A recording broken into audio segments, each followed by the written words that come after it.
it me or am I a little too friendly? So to speak, hypothetically say, I supply creativity to what others mistake as a form of self-hate, only to make an enemy, which results in unfortunate destiny. To turn me down, then be next to me, just because I am what some choose to envy. Girl, you remember that song? No, bitch. 1991. That is outside my wheelhouse. 1991, 1992 tease, bitch. What you about stuck your in the friends? 90s right now.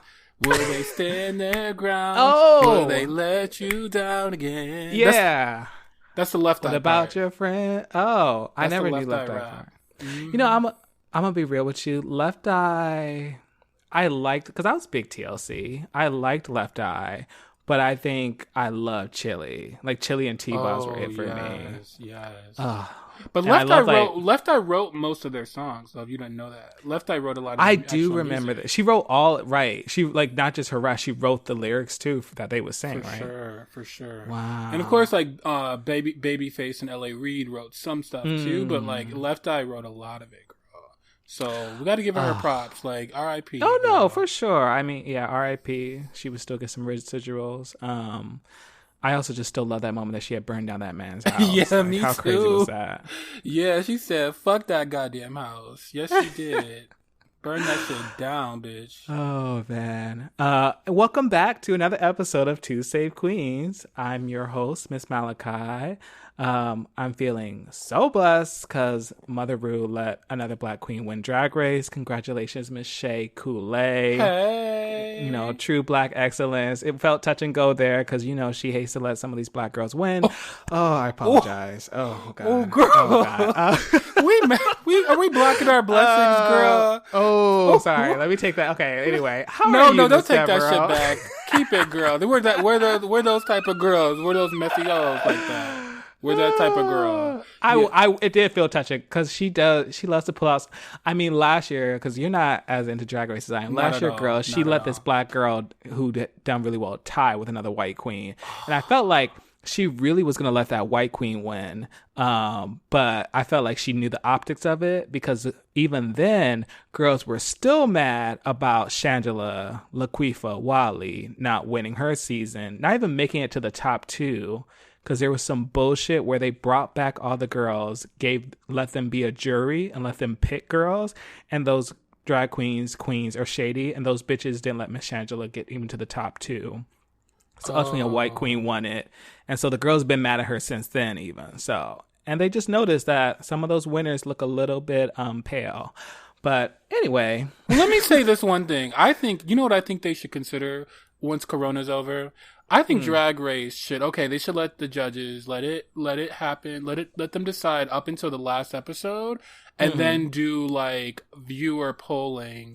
So like, for the last that episode. is what usually happens. Like what they started doing was like the live. They would let people on social media. You could vote for who you like, and then they would do a live show where the girls would then have to lip sync against each other, and depending on the crowd reaction, they would also kind of pick who would win. But it was just on that particular for the All-Star season, aka like the best girls. Okay. They don't always do that live theater thing, so that's what venue would they use for the live shows? I'm just curious, like how. So they've been doing the I don't know if you know LA, but they've been doing the Ace. I mean, I know myself. I can drive. LA. I mean, but I mean, I do. So, girl. Do you know the Ace Theater? I do know the Ace Theater. Yeah, okay. So it's Ace Theater. It's this downtown historic theater. A lot of parts of downtown, a lot of those theaters, like that's where Hollywood used to be, but in early LA days. So a lot of them are like these old historic theaters where they used to show movies. So it happens at the Ace Theater downtown.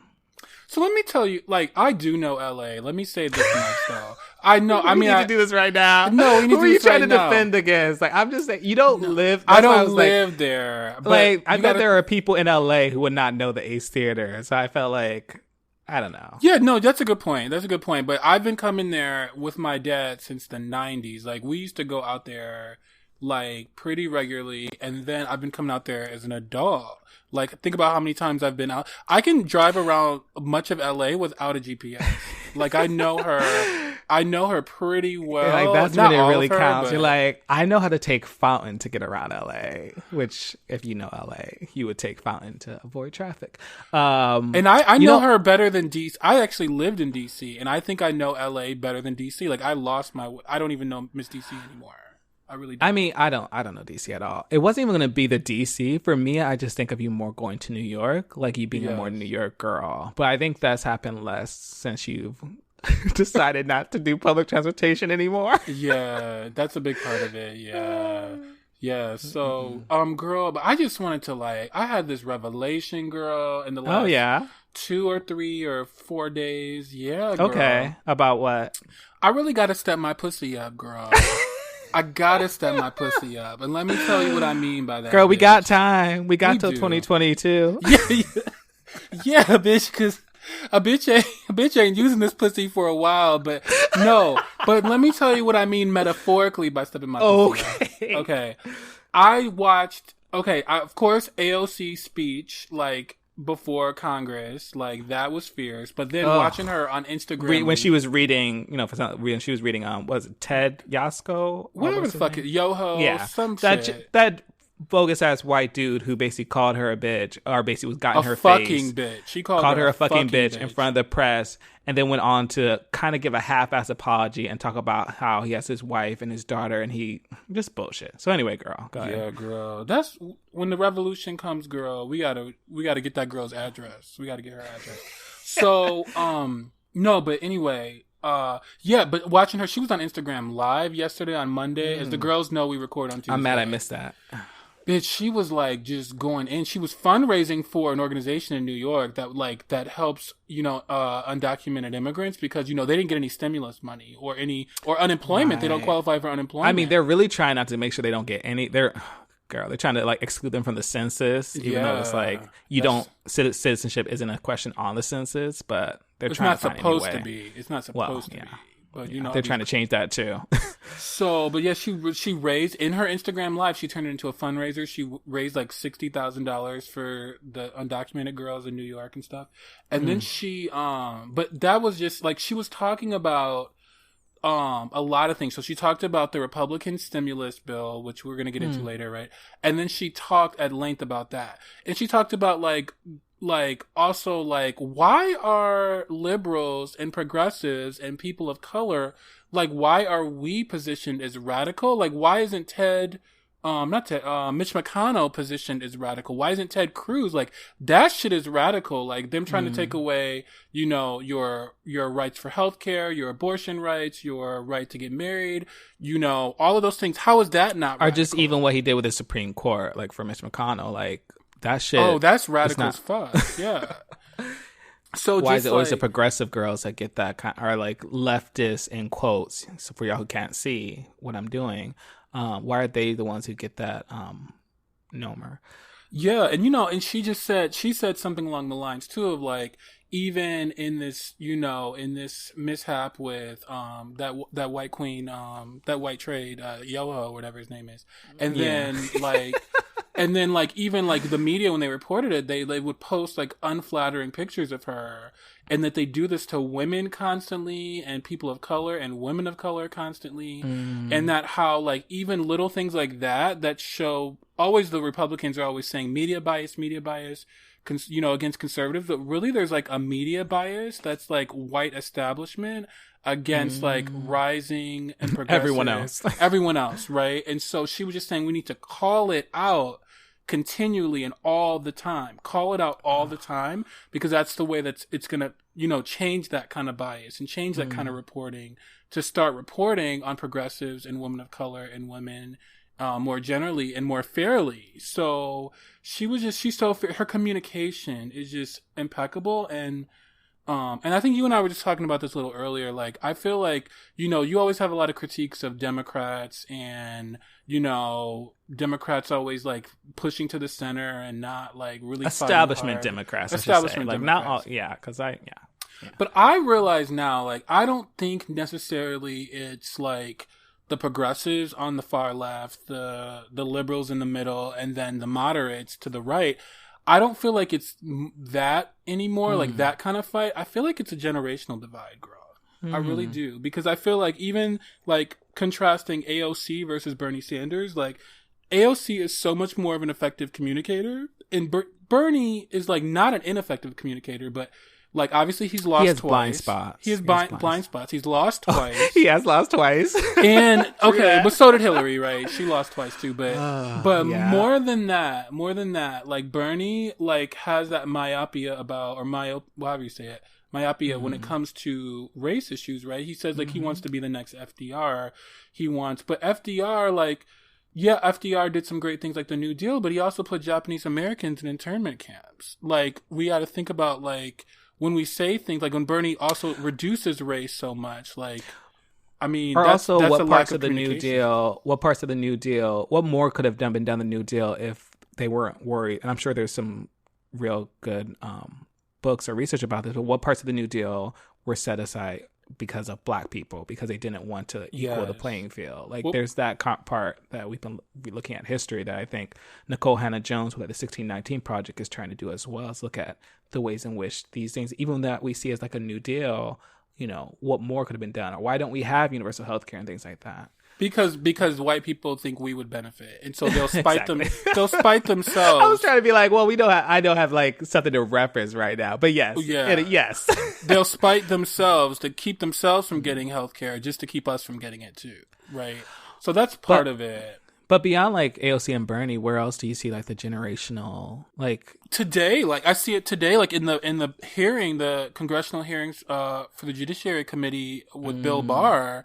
Right. I saw like even how the chairman Jerry Nadler, the old white man, who was also like, you know, who we mentioned before as like co-sponsoring the policing bill and being like a ally for sure. Yeah, but he's like an ineffective. He's like fumbling, and he's just not an effective like communicator or leader. And same with Zoe Lofgren. Both of them were on the impeachment committee, by the way, to impeach Donald Trump, and they're just both like not super like Zoe Lofgren. Her phone was ringing and buzzing during what she was remotely like coming in to ask Bill Barr questions, and she just was not. They just weren't sharp, and they're like obviously the older ones. Zoe Lofgren's from California. Jerry Nadler is a congressman from New York City, and then you had the younger ones, like under 50, like Eric Swalwell and Hakeem Jeffries from New York, and Congresswoman Jayapal from Washington, and they were like so much more effective on like surgically effective on asking Bill Barr the right questions and getting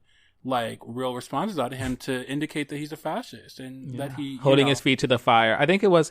Oh God, I don't remember which. It was a white dude who was. I don't know where he's from. Is he from California? What does he look? I'm blanking on his name. What does he look like? Is he fine or not? I mean, you would find him okay. Of course, because you know I like white men like that. Like, occasionally. I expect a little more from my white men. What is his name? But he was the one who was basically going in on Barr. I'm sure you saw him. He was going in on basically like talking about Barr saying that he wanted. Oh God, can I do this? That he wanted that about the commuting a sentence, and whether he thought, you know, if the president, whether he would allow like the president to just whether he would allow the president to protect his like own cronies and kind of. I think you're talking about Eric Swalwell, who I mentioned from California. He's a California. From California. I felt like California was wrong. I was like, does California have non-white senators or Congress people? Yes, we do. Was he white? He's white or non-white? He's white or non-white? He's white. Okay, yeah, that guy. That's probably him. He's white. Because he grilled Bill Barr today, but even I think it's like generational because like Eric Swalwell and Hakeem Jeffries are liberals like me, not progressives like you. Like they're liberals, and then even like moderates like Alyssa Slotkin, who was in the CIA, and she's a congresswoman from Michigan in a swing district here. She's a moderate, but she's like one of the ones who signed a letter to force Nancy Pelosi into impeachment of Donald Trump. And then like Tim Ryan and Seth Moulton, who are both like veterans, and they represent more rural kind of like or small town districts in like Ohio and Massachusetts respectively, and they're like surgically effective when they communicate the case against Donald Trump, even though they're moderates.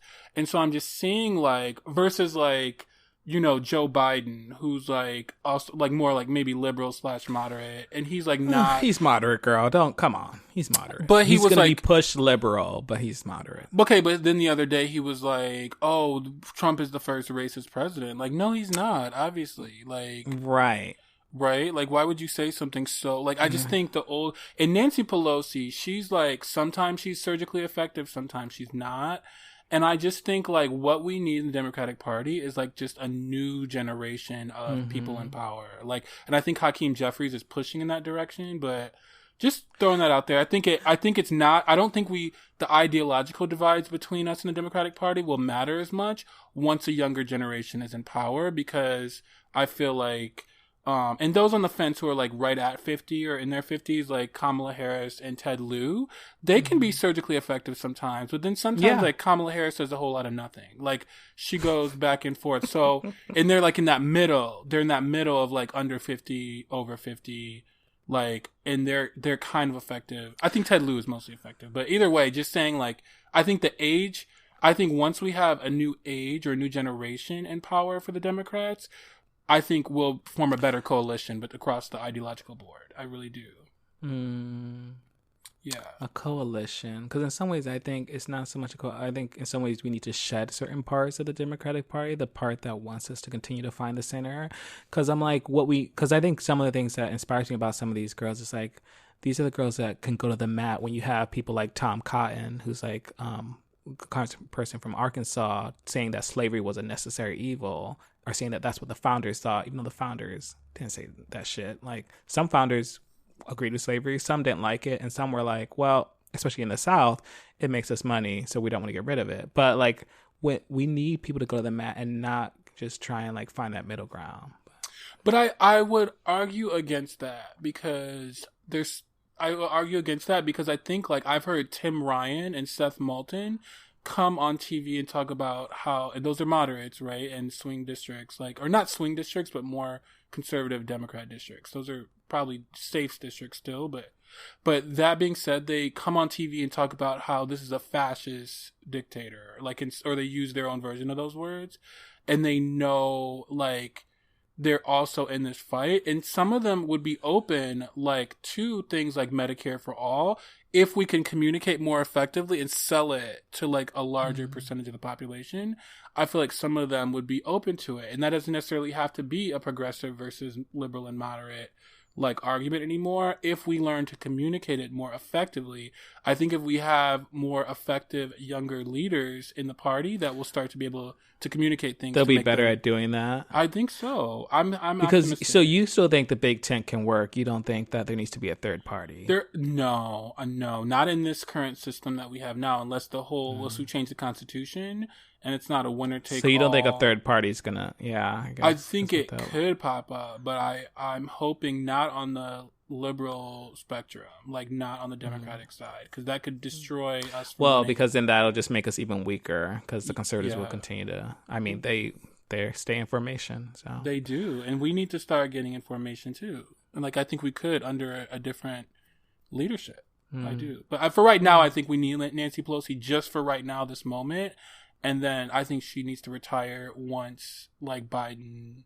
If and when he wins, maybe do his first 2 years and then retire, please. Like, let us have some new leadership.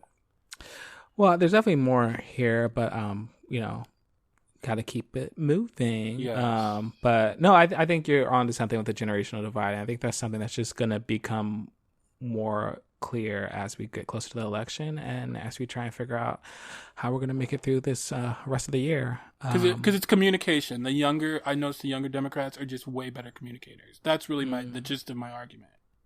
Yeah, but I think also some of that comes from they're coming from a wider perspective or a different understanding of the ways in which the legislation can affect people differently, where some people like Bernie, like you were bringing, they just think about, well, the solution is going to be a class-based solution. And while class-based solutions are great, they won't affect people across racial lines the same way. So it needs to be class and race. And I think people of our generation think more holistically, or have a more awareness. Yeah, holistically. That's a great word. Yeah. So moving on to good news, bad news. We're going to do a bit of a different take this week because actually we're kind of going back. We're going to close our eyes and take a trip again. We're gonna go on a magic carpet ride. Oh, new world. Some Aladdin teas, okay? Yeah. Who's Princess Jasmine, girl? Are you Princess Jasmine? I'm Princess Jasmine. We can both be Princess Jasmine, girl. Princess I'm not. No, I want to. Who do I want to be? No, I want to be. No, Genie's a slave. So no. Yeah. No, you don't want that. No. Yeah. We could share it. We could share her. I'm gonna be honest with you. Aladdin's not my favorite of the Disney movies. I'm more a Beauty and the Beast girl. I'm more of a girl who wants to get imprisoned and then fall in love with the man who imprisoned her.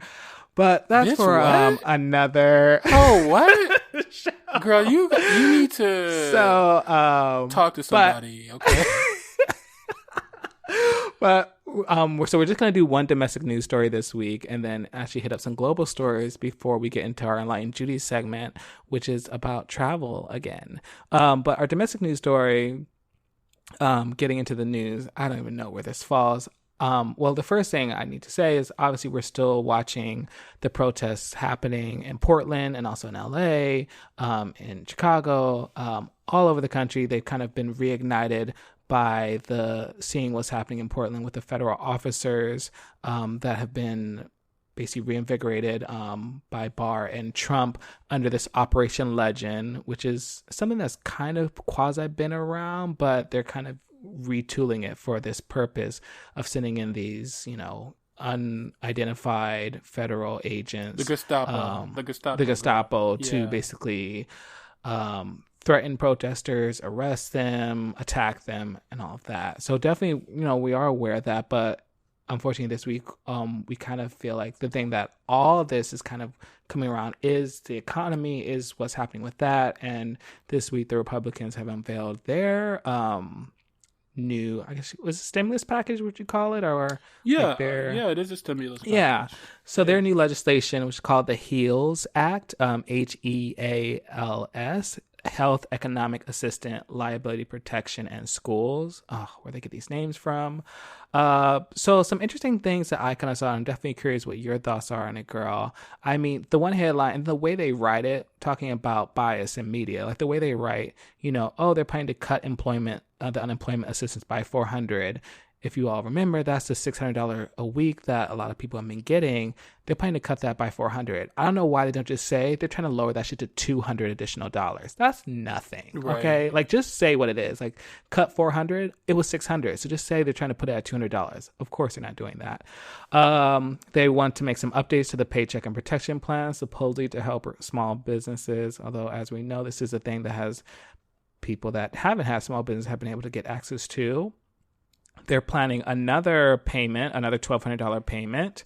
And there's also quite a bit of money in there toward testing and also toward education system under their idea of like, we got to get these kids back to school.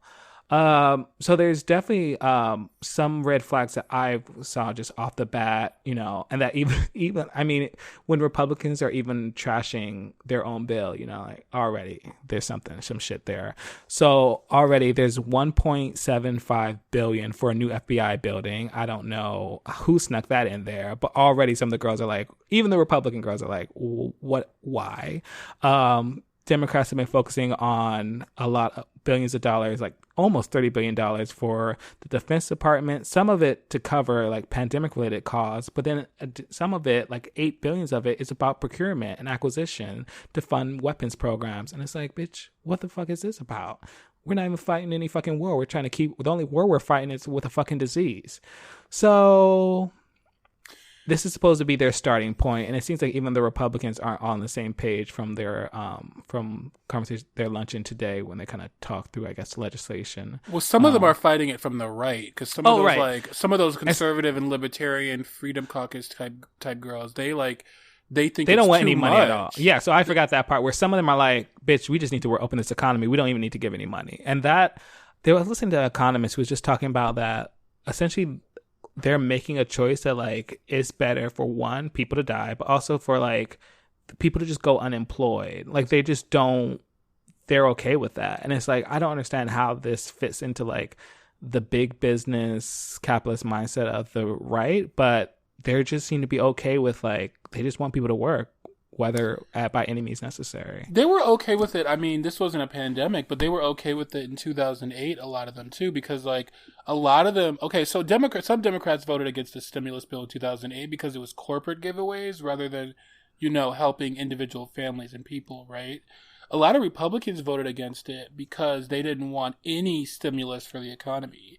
They just wanted people to go bankrupt, the banks to go bankrupt, like, they thought we should just start But then over. what's the end goal? Oh, we just start over? Yeah, they believe in total government non-intervention. Oh, total government non-intervention. Exactly. So, like, but I think this too. I think AOC was talking about this on her Instagram Live on Monday. She was saying, like, because she knows she obviously has fans and listeners and followers in the Republican districts. Like, she said if there was ever a time for you to call your Republican congressman or your senator from your state, like, it's now to fight that $400 cut in the unemployment assistance per week.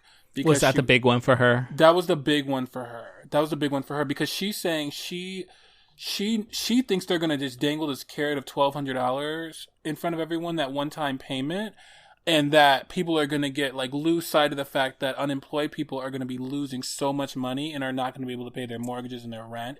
And this is going to drive us into depression.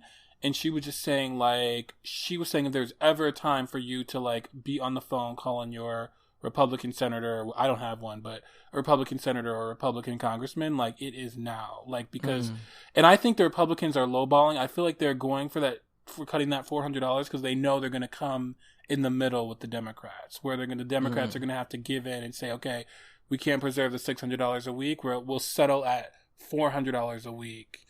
Come in the middle. I hate that. That's what they do, girl. That's what the Republican girls do. But part of me just wishes, like, well, fuck you, we're not going to do it. But of course, the Democrats would get the blame, and I mean, they're not even those type of girls anyway. They're not those type of, especially under Nancy Pelosi. So yeah, I mean, that's the generational thing, right? They're about, like, some deal is better than no deal. Wow. Because people like with no deal, the money is going to run out. So in all fairness to, like, the Nancy Pelosi girls, it's going to run out. But it'll hurt everyone, including the Republicans. So it's like, because I just hate the idea of, like, why are you playing chicken first? Like, they need you too. Like, make them blank. But well, the Democrats did the HEROES Act. They did propose their own $3 trillion deal. That's almost. And they kind of they should have went further with that. Yeah, they should have went further with that. Yeah. Anyway, yeah. But yeah, anything else on this, girl? So what do you think? So you think it's just going to ultimately I think they're going to settle on $400 a week between the Republicans and the Democrats. I'm calling it now. I think they're going to settle on $400 a week. Okay. Yeah. Do you think it's going to get done before the recess? I do, yeah. Because supposedly the unemployment, the $600 is supposed to end this week, right? Yeah, I think it might even end on Friday. I think it might. By this week, this Friday, 3 more days. I think they're going to get it done in the next few days. I do. Anyway, I don't know. I don't have anything else to say about it. Yeah, girl. Let's get on that international let's look at other bad news outside of our country. Yeah. So this one for me was one that actually happened last week, but I just thought it was interesting, and we're talking about. So on July 1st, and this I know I had talked about. I think it was Hungary, who they have reelected their kind of right wing prime minister off the back of a kind of his kind of anti-gay positioning that, his opponent from Warsaw, the mayor of Warsaw, was going to be someone who was going to, indoctrinate kids into, like, the LGBT life just by him being, like, pro. He wasn't even pro-LGBT. He was just, like, an ally or just someone who wasn't as anti-gay as this prime minister. So Hungary is close allies with Russia, and Russia. Wait, was that Hungary or that was in Poland? Oh, sorry, Poland. Yeah. Think about where's Hungary from? I mean, sorry, think about Poland. They're kind of similar, yeah. We're not doing it. Thank you for that, girl. Yeah, because all I needed to be like, I finished the show and I'm like, wait, what's Hungary? They're Eastern European Slavic countries, so they are somewhat similar. Some white tea. Anyway.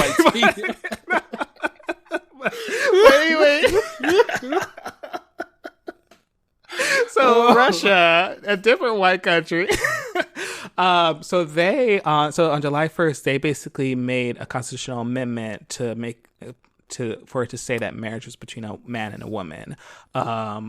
And this was something that in 2012, they had already been banning gay parades or gay pride parades, because it wasn't always this way. This is kind of like the Putin era, is to be very anti-LGBT, because for them it's a sign of being Western. Like, they just kind of want to say, like, that's that Western bullshit. We're going to go the opposite direction. So 2012, they banned LGBT pride parades. In 2013, they banned gay propaganda. And what does that mean? Basically anything from, like, you know, using your free speech, which is not so much a thing in Russia, but using your speech to say that, like, you're pro-LGBT, or to, you know, Madonna got fined, as an example. Madonna got fined under this, like, propaganda law for basically at one of her concerts talking about LGBT and being gay. So she got fined for it. So that's the kind of thing where, like, you can't even talk about how being gay is okay, that sort of thing. So basically they've kind of gone even further by making these amendments to the Constitution that are kind of blocking out LGBT people as well as trans people in this one man, you know, a man and a woman. I just thought it was interesting. You know, one of the parliament members who was talking about this was basically saying that, like, for him, he still feels like we're a tolerant country. But, you know, we're just saying, you know, as long as they don't demand any special rights. So for them, it's like, yeah, we'll tolerate you, but don't ask for some shit that we get, because that's not it. Like, you're not getting married here. And some of those rights also extend for people who maybe are working for governments. And let's say you have a civil partnership or you have a marriage from another country and you're working in Russia, that no longer gets recognized as well.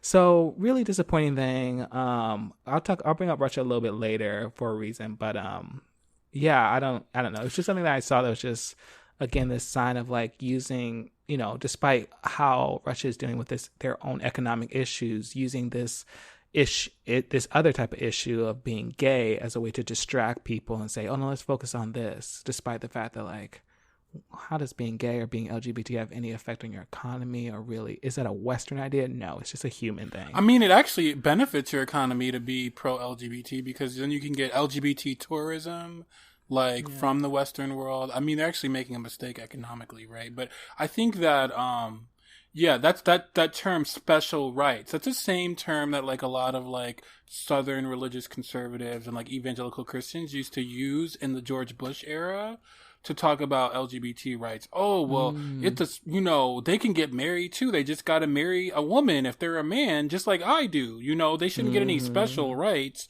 you know, for a man to marry another man. I can't marry another man, so neither should they. That's special rights. You know, like all those hillbillies used to say things like that. And I think that, so it's interesting to see that term used again, special rights, because I just remember that from 2005, 6, 7, and 8. And it's like, whoa, that's a throwback. They're like 15 years behind us over there. So yeah, it's a way of, I mean, well, maybe. The current us. Oh, you know, post Obama. But just a way of othering. I think that's really interesting. For sure. And this next one, girl, I'm gonna leave Russia there because we're gonna come back to her. But this next one, girl, about Colombia. What's this tea, girl? Yeah. So, you know, our favorite country, not. I don't hate her. Yeah, me neither. I would go back. I would go back to Cartagena. Just not to Cartagena. Not to Medellin. Not to Medellin. Yeah. AKA go back to the blacker areas, because Medellin is a more white part of Colombia. I would go to Bogota though too. I only spent one night there. I would go. I heard Bogota's the whitest too.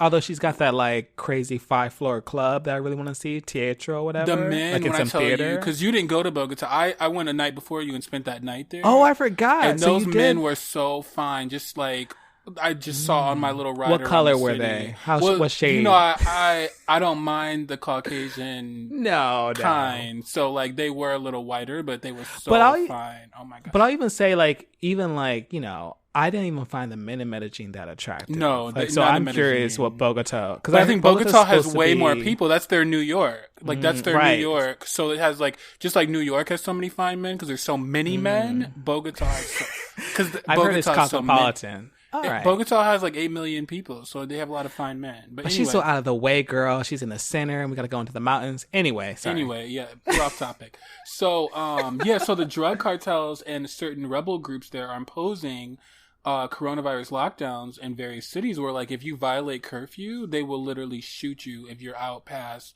6 p.m. or whatever the curfew is for that town. That's one way to keep your ass inside. This is specifically the case in a lot of the towns on the Pacific coast, which are, like, a lot of, like, closer to the drug growing areas, like near Cali. I think there's a city called Tumaco. We didn't go. Neither one of us went into that area of the Pacific coast, but that's I've heard of Cali though. But that's a lot more of the drug growing happens in that area, and so there's also the blacker areas, aren't they? Not necessarily. No, actually, not Cali necessarily. Okay, yeah. I think Cali has a decent population, but not necessarily. So anyway, so basically, like. But part of the reason their motivations for doing this is because really there was like Colombia only recently in 2016 signed a treaty with the FARC rebels who were like these like violent militias and drug gangs. Who were running that country. Who were running at least. Would kidnap CEOs of major corporations. Yeah, and like there were whole zones. Like they talk about no-go zones in the US or in France and Europe and whatnot. They were real no-go zones for policemen in Colombia. Like some of the FARC rebels like ruled parts of Colombia, and so but now this is like a retreat from that treaty that they signed because they want to retake control in certain areas, especially if certain roads that lead for drug trafficking routes and illegal mining and certain routes, like they want to retake control, but they're not. They're pretending like they're doing it for the people to keep people from getting coronavirus, but they're really doing it for their own motivations to regain control of drug trafficking routes. So that's something really interesting because like there's this 28-year-old lawyer. There was a story in, I think it was the Washington Post. Like she was late coming back from her doctor's appointment. She thought curfew started at 6:00 in her town, and the drug trafficker, like the rebels moved it up to 4 p.m. So she was late and she tried to get to like the little like, what is it called when you come up to a checkpoint, and girl, they just started shooting up the car that she was in. She lived, but she like got shot in certain areas. So my god, yeah, they're out of control. That's not it. And it's interesting because like in South America, this was somewhat of a trend. In Brazil, which obviously has the second highest coronavirus diagnosis rate and death rate after us here in the United States, in March, back when this coronavirus started in the Western world, like. The favelas, the drug gangs, like, imposed the curfews on the favelas, and they did it for like a month and change, but they actually had better motivations. They really wanted to keep the drug gangs in the favelas in like Rio and Sao Paulo really wanted to keep Corona out. So they they already have control of the favelas. So they weren't like, they already in control. They're not worried about they didn't lose their control.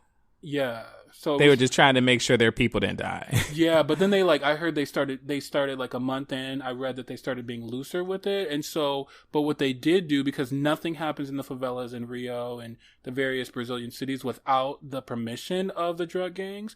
So they basically gave like local community leaders and activists the ability to organize, to pass out masks, to pass out hand sanitizer, to encourage people to wear, like they actually gave them permission to. Girl, that's so real. And we were gonna go there for New Year's this year. Yeah, because their president is worse than ours and is a coronavirus denier. Like and that's why the favelas, the drug gangs took control in those areas, and then they let the activists take control. So yeah, fuck her, fuck Brazil, because but I recognize those community leaders and activists who are holding the favelas down. Really. Holding them down. Oh man, that is so interesting. But I think it's also just, I mean, obviously we've been talking a lot about how the cases were, I think now north of 150,000 deaths, north of 4 million people. In the United States, in the U.S. Yeah, in the United States, sorry. I mean, globally, I don't even know. But I think the interesting thing is like even these, so we're like not even doing half as much as some of these other places, even the ones where the gangs are taking over. But the ones that are kind of being held up as like the standard of like, oh, we've kind of, like, I don't think New Zealand was in this a piece I was reading, but like the New Zealand's, like Hong Kong, like Japan, who are like, hey, we had it and we got control of it and we didn't completely shut down our economy. They're kind of having their own issues. Like I was reading about, there's a piece in CNN talking about how Hong Kong is on its third wave. Australia, who had thought they had a handle on it, had to like separate one of their states and kind of isolate like 6 million people. Yeah, around the Melbourne area. Yeah, Melbourne, like I think Victoria area. Yeah, the Victoria is like the province that Melbourne. Oh, sorry. I didn't know that, girl. I ain't been. Japan dropping Tokyo or travel to Tokyo from like the rest of the country, and like even in Japan, in Tokyo, 60% of those patients are like in their 20s and 30s, which is so interesting. We think about Japan is known for having like a more older society.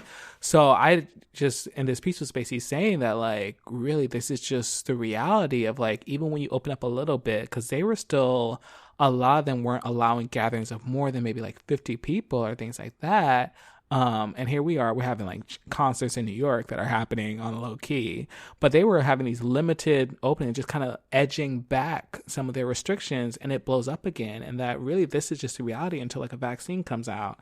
And I even wonder, which is why we keep thinking like, I think for them, they're allowing, they keep allowing foreigners to come in though. I bet that's a part of it too. That's part of it. And then it's probably 20s and 30s, because just like here, it's the bars, people like, going to bars, going to a concert, people just missing social interaction. Like I can't, it's one thing to think about doing it for like a couple months, but when you're like, I mean, you're getting on half the year, you're like, is this it? Is this our reality? That's messed up. But I think reopening just comes with risk in general. Like I feel like part of me feels like we should stay mostly shut down until there's a vaccine. Like I feel like almost like New York is, they have outdoor dining, there's no indoor dining, or there's no indoor bars. Like I feel like the whole country should be like that, honestly. Like, yeah. And Miss Florida and Miss Arizona and Texas and even California. I think California opened too early in May. Like I think nowheres should have opened before Memorial Day. Like Memorial Day was the key, because like Michigan, we opened after Memorial Day and we haven't seen that resurgence yet. But everyone who opened prior to Memorial Day has seen that resurgence.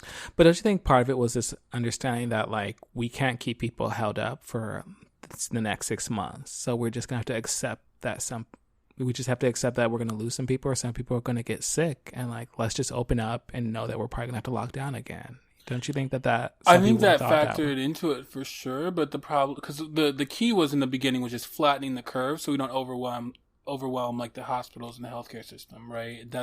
But I think making sure to stay closed on that major holiday weekend was important, because that was a super spreader weekend. Oh, that's right. So I think even if they just waited till sometime in June rather than opening in May, it could have made a difference. And now Labor Day weekend is around the corner, girl. Yeah.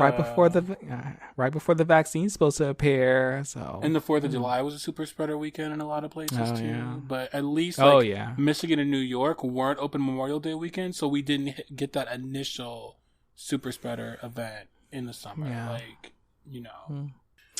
Well, because we still likely aren't going to be traveling anytime soon, we can at least dream about it. So that can lead us into our Enlightened Judies segment for this week, which is where will we go if it wasn't so anti-gay? Yeah. I kind of almost added like anti-black in there, or just like the black piece, because like intersectionality, or just there's some places where it's like, yeah, I could go there, like, and it would be gay, but would it be anti-black? And sometimes those things go together. Sometimes they do, because like there's a country we mentioned earlier. I'm scared for both reasons. Like I'm scared to go to Russia because it's both anti-gay and probably anti-black, right? So like any country where almost there's like a uniform population, like unless they're very open, like you're just going to be like, you run into that whole thing of like, oh, I've never even seen a black person before. Like, it's that, like, how did you get that color? Were you out in the sun too long? You get into that shit. But then there's also that fear. There's also that, like, oh, the stereotypes or the ideas of what black people I just take from media. Your basketball players, your entertainers, your violent thugs, robbers, etc. But it's interesting because like you said, I guess maybe openness matters, because I feel like if we went to Sweden or Denmark, right, we would be well received. Because I think you interact with different, even if you are still, what's not uniform? What's the phrase? Like, not monolithic. Homogeneous. Thank you. Oh, you got it, girl. That kind of society, you're it's not a surprise. Like I think about the difference between like, you know, I mean, yes, like Eastern culture versus Western culture. Like thinking about like Korea, which is a place I really want to go, just because I've been watching a lot of Korean dramas. But we were looking at this thing where like where parts of Asia are more anti-black, and Korea is kind of up there, while someplace like Thailand, which is very well known for being very touristy and a place where tourists go, is less so. And I think that's a piece of that. It's weird because like Japan is very homogeneous, and they're very like they don't integrate foreigners so much, but they're not rude. So then I think that's a cultural thing, right? They're not rude to foreigners. They're like friendly, or at least they don't are apathetic or friendly to foreigners. Whereas I guess Korea. Remember though, in Korea, there's that American, military base, and those white and those black men on that military base, they knock up those Korean women like. And there's like a lot of Korean, like half Korean babies, half white or half black. That's actually a common phenomenon in Korea. And I think that engenders some xenophobia and particularly like anti-blackness, because some of those soldiers over there knocking up those women are black men, of course. So my grandfather was in the Philippines in World War II, and he told us he had a kid in the Philippines. Like, I mean, that's a different country, but like, that was just. Oh, you got some family over there, girl? Well, it's like I don't know them, but should we go to the Philippines, sis? That could be interesting. Then we got to deal with Duerte, who's another Trump girl. Yeah, although Filipino men can be very cute. Yeah, they can. Oh my god, yeah. So yeah, that relative would be like maybe in her, because my grandfather would be like 101 now. So that girl would be like in her 70s now, probably. That was in the 40s.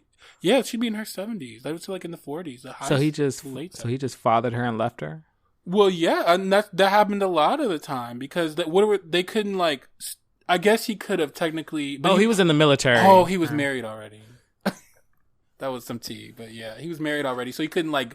Because I knew another case where a black man, when it was in Korea in the Korean War, and brought his wife back over with him. But my grandfather was already married to his first wife at that point. Okay. So it was some tea. So going back to Russia.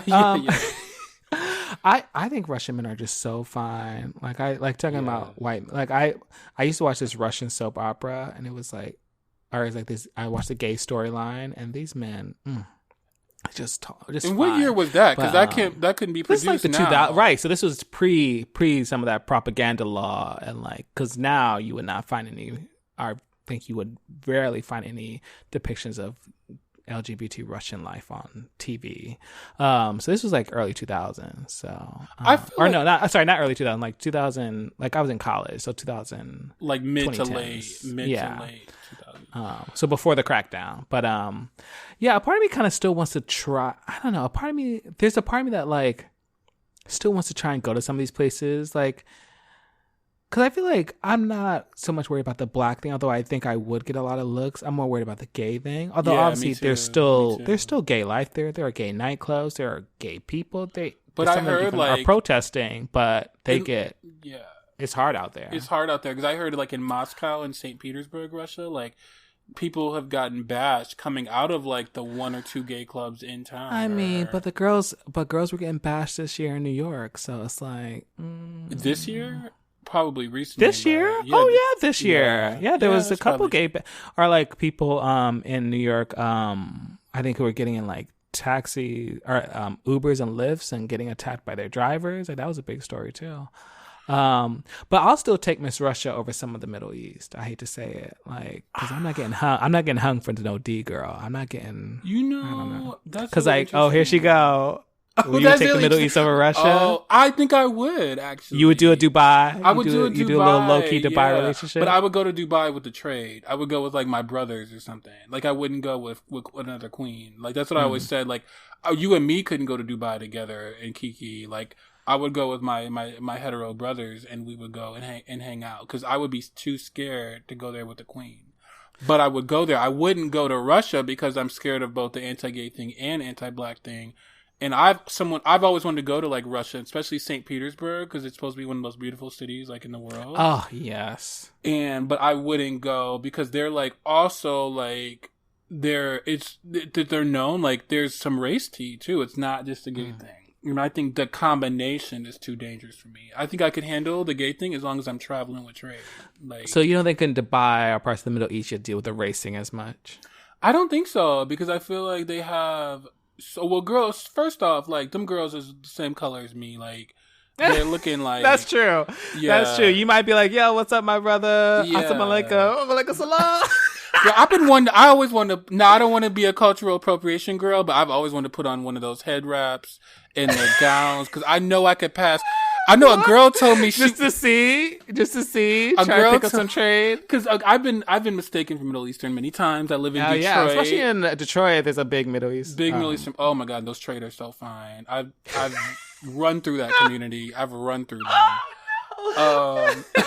No, not run. I've had a few, but yeah, I've been integrated into that community in specific ways. Okay, with some love that. With some Arab I'd love to see it. Oh my God. Oh.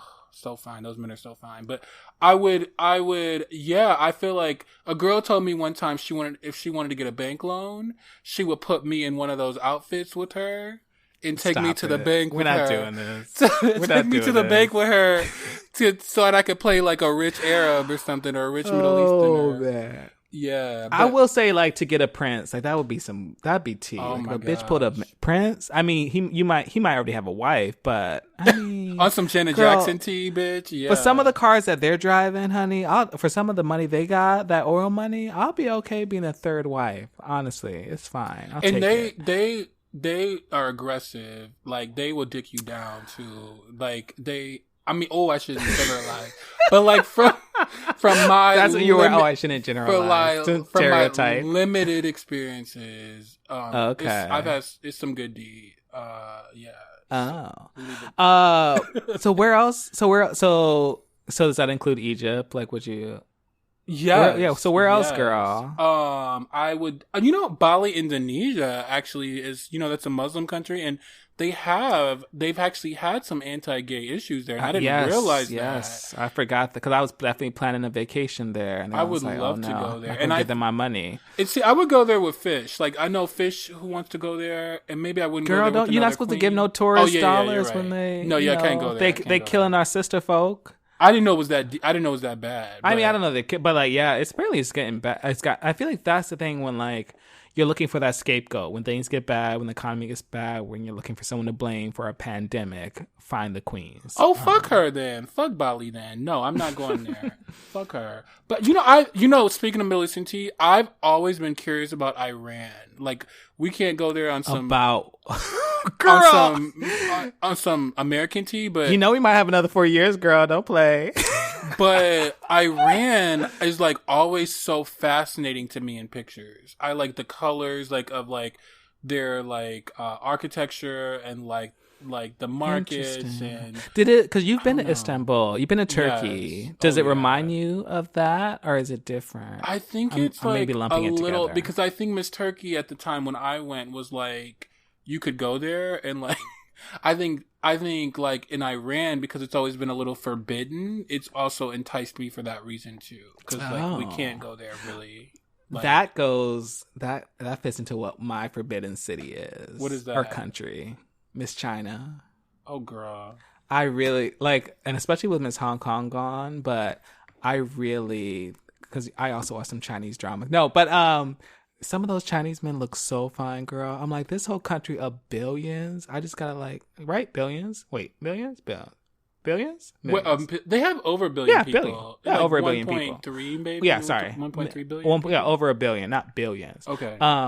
Girl, I just feel like some of those Chinese men just look so fine. Yeah. I don't want to get kidnapped though, or get thrown in no jail for sleeping with some officer or soldier. Because actually, they are gay rights in China, oddly, or like it's not illegal to be gay. There are. I mean, because I think there's like there's an app, like they have like their own app, and there's gay nightlife. There's gay night. Well, is it Grindr's a Chinese app? Isn't she now? Not anymore, because everybody was, especially under Trump, all the girls were like, no. Yeah. The same way TikTok is getting some looks. They're like, all right, girl. So now she's a hetero. I think a hetero white man. Oh, okay. Well, she's got some hetero white. That's one less Chinese app on my phone. I mean, that's something. Good. I wish it was a queen. I wish queens. Me too. But as long as she's not Chinese, as long as she's not from a Chinese app. Like yeah, Chinese American would be cute, but China, no, I don't want to. No, so you're not coming with me. I've been to Hong Kong, and let me tell you, the men That's not China. There were some, but the men are ethnically like Chinese, Cantonese, and they were so fine.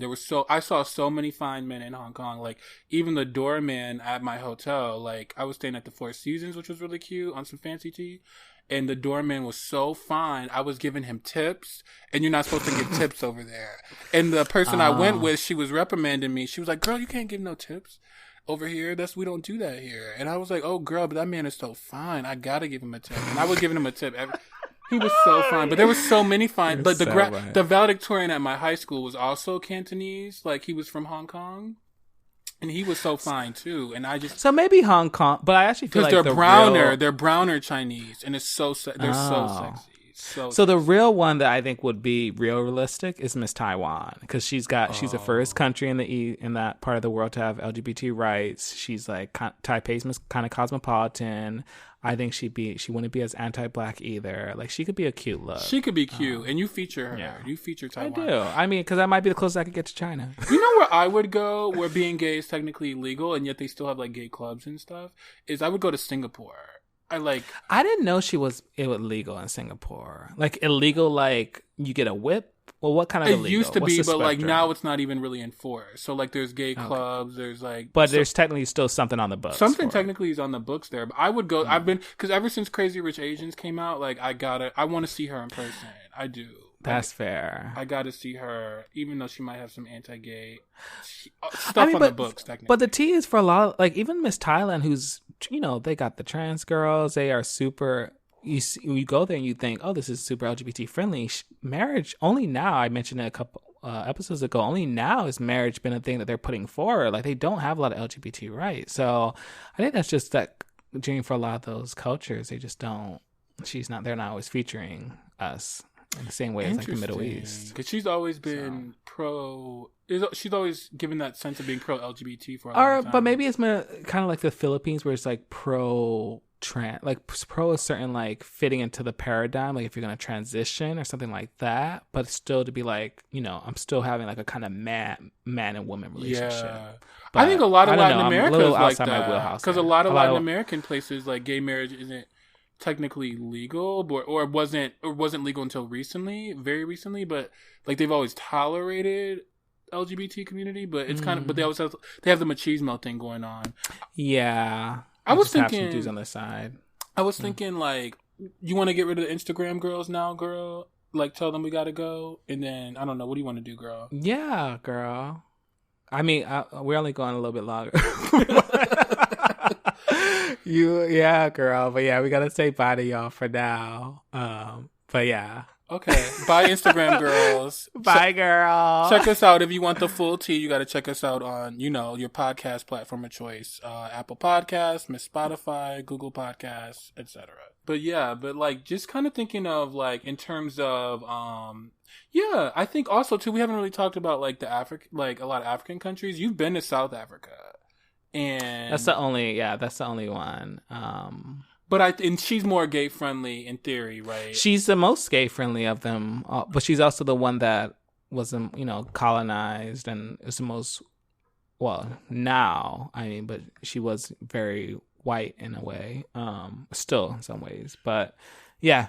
Because we know gay girls who've been to Kenya and Nigeria and countries we wouldn't go to. And I think that's where, like, Nigeria would be it. Like, I think some Nigerian men, girl. Oh, man. Oh, my God. That's where a husband, bitch. But they do not feature us. They don't feature us. As queens. As queens. And so I wouldn't fuck with her. I also hear, like, she's not really tourist friendly, Miss Nigeria. Like, she's not really, like, one of my girlfriends, she was telling me how she went there just on some regular tea, and they had to hire some security because it's just a thing where like people will just kidnap you or just like take stuff and try and ransom you. Like it's just, and you have to like pay off.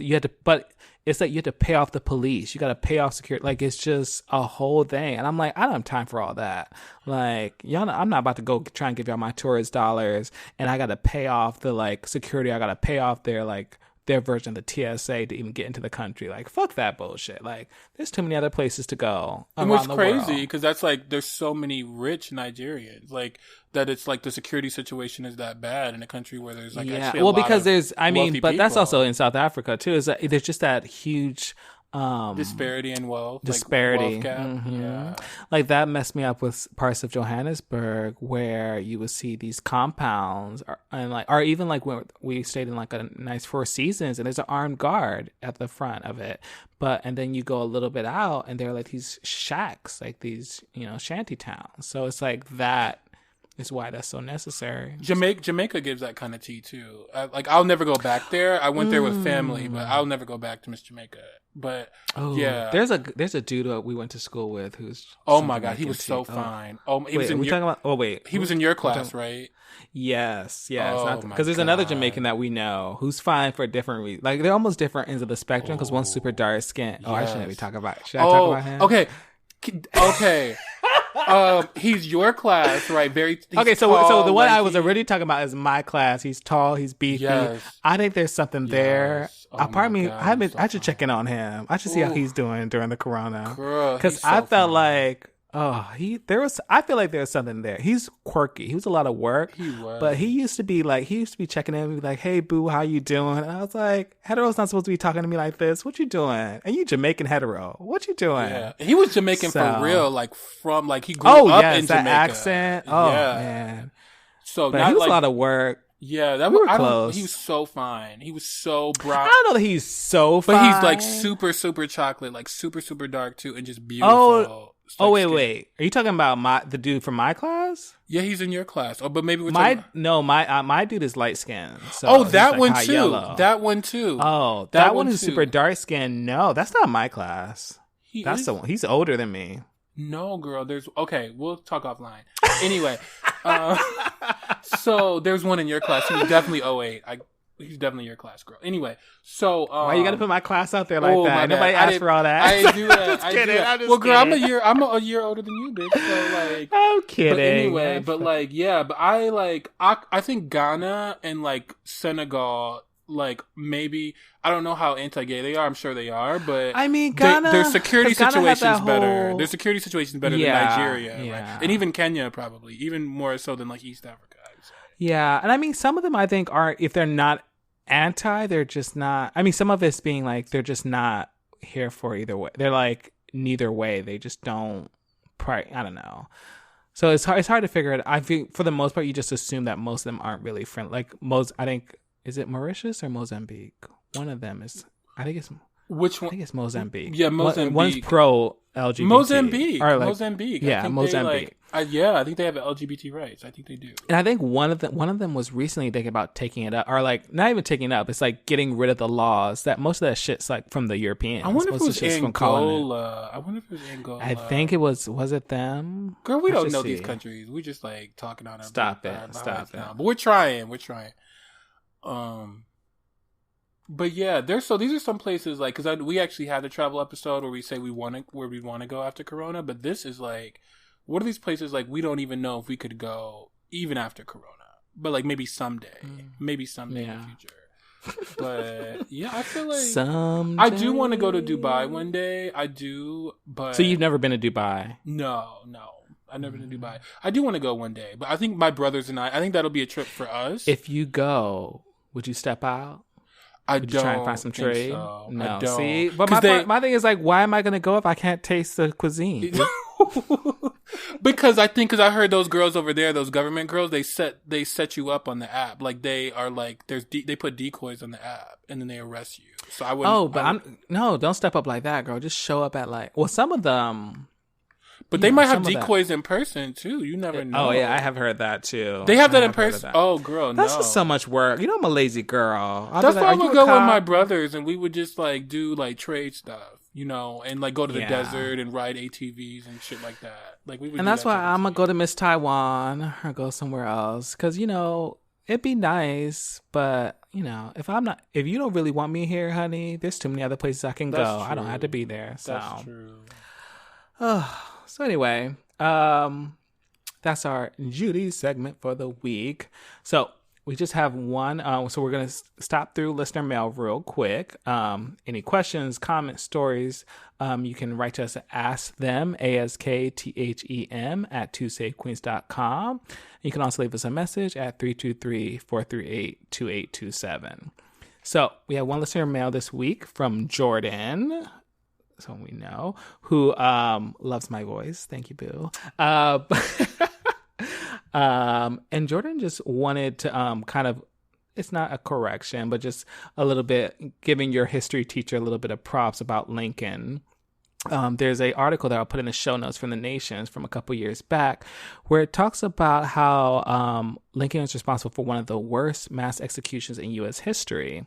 So in 1862, there were 38 Dakota Indians who were hung in Minnesota. Oh my God. On the orders of President Lincoln. So their crime was killing 490 white settlers, including women and children. So this is part of an uprising that was led by the Sioux. And apparently, when they first got captured, they captured 2,000 of them, and 300 of them were sentenced to death. And Lincoln ultimately commuted 265 of their sentences, so that's why there was only that math's not working out. But anyway, he commuted most of their sentences, but only 38 were the ones who ultimately got hung. So he commuted most of them, but again, still not a great look. And even the people that ultimately weren't even at fault, because part of the reason that they had gone and attacked these settlers because they were starving to death, that white people at that time did. They had gone back on their promises of their agreements for, to respect their land and get them food and some of their agreements to work together, and gone back on that, even saying that those Native Americans just eat grass. It was one of the generals at the time, what he said about them. And ultimately their lands, for the Sioux and the Winnebago, they were moved from their lands. But of course, the top level note about this was him kind of letting those people get murdered. And kind of opposing that is the fact that no Confederate, except for one general, I think, who, he was a commander who, on the basis of war crimes, was killed, but no one else from the Confederacy was killed for their rebellion, and that killed more than 400,000 Union soldiers. Wow. So just as a kind of comparison there. Yeah, so they didn't kill the real traitors, but they killed Native Americans, for being hungry. So it's a really interesting article. Yeah, I think it's worth. It's not super long, but it's worth checking out. Yeah, girl, there's a lot of history there. Thank you for that, girl. That's the PhD girl, so she knows some tea too. Yes, that's up because we're bachelor degree girls, and that's a PhD girl. Yeah, she knows a lot. Yeah. Me and her. Although I speak better French than that girl, but yeah. But other than that, she's a smart girl. She's a smart girl. Do you still, girl? You ain't been in the I don't know. You still got it? But her French used to be, her accent was a little off back in the day. But she might have, it might have gotten a lot better over time. And whereas mine has gotten worse. So, because me and her used to try to kiki in French. But yeah. On that shady note, I think we can start wrapping up the show. So it's time for our thoughts and prayers. I don't have any thoughts this week. It's so much going on. My prayers are for our democracy. I'm just praying for you to hold on tight, girl. I don't know, sis. Just hold on, bitch. Hold on, Miss Liberty. Hold on, Miss Freedom. And then I guess I'll just give a special shout out to happy birthday to my boo L2, my bestie, my brother, my sister, my mother. So just leave that there. Yeah. Girl. What about you, girl? What you got? You got any thoughts and prayers? Any thoughts and prayers, girl? I want to pray for. Girl, I didn't really prepare for this part. No, it's okay. But yeah, I think because I feel like I was really moved by. Not necessarily a thought in prayer, but I was really moved by seeing, Congressman John Lewis's body go across the Edmund Pettus Bridge again this past weekend. I know he was in my thoughts and prayers last week, but just that was such a powerful moment. And I'm just really, I just want to say, I want to put some thoughts and prayers out to his family, because he did have a family and we're all mourning his loss as a conscience of this country and Congress. But for his family too, I really want to, because that was so powerful. I couldn't imagine watching that as a member of his family and taking that in, that had to be really touching and really emotional. So yeah, but he lived a good life. He got in some good trouble. Good trouble. Amen.